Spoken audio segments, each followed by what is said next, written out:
Hi, everybody. I hope you're having a great day.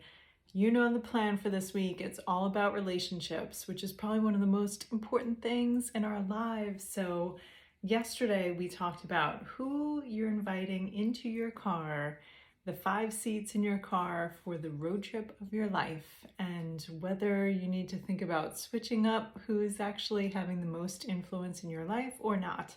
Today, we're going to dig into you've got the people in your car.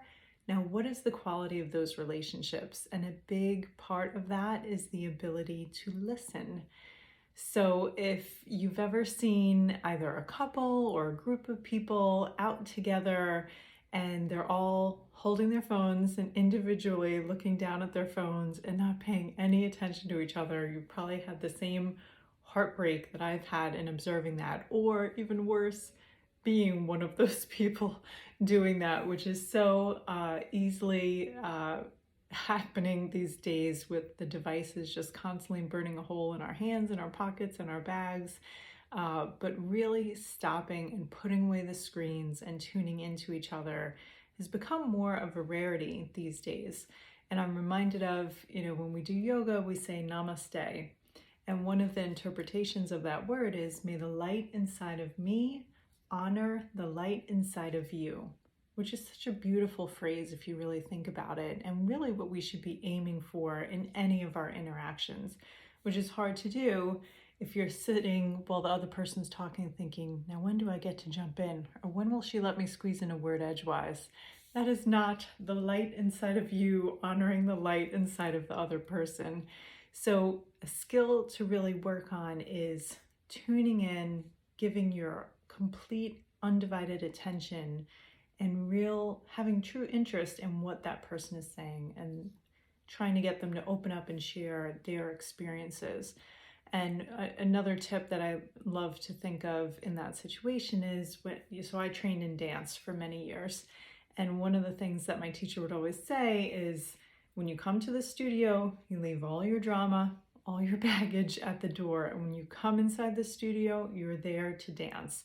And part of the baggage and drama to be left at the door is really that self-centered stream of consciousness that might be playing in your head, when really you're supposed to be stepping in to share your passion, your skill, and be 100% focused on what's happening there, including the other dancers in the room. And it's a way to think about whenever you enter a real conversation, and that beyond just how are you, and you tune out the answer, when you ask how are you, tune in to what is the actual response.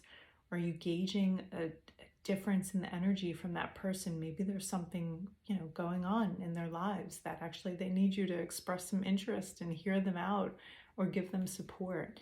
And I realize one of the places where I've naturally done this well is in coaching, at my job for many years.